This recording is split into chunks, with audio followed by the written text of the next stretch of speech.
Мама, это значит нежность. Это ласка-доброта. Мама, это безнадежность. Мама, это красота.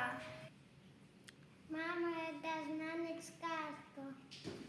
Это утро видно всем. Мама, трудный час подсказка. О, это музык и совет. Мама, это лучше света. Мама, это значит жизнь. Мама, это тебе. Мама, я тебя люблю.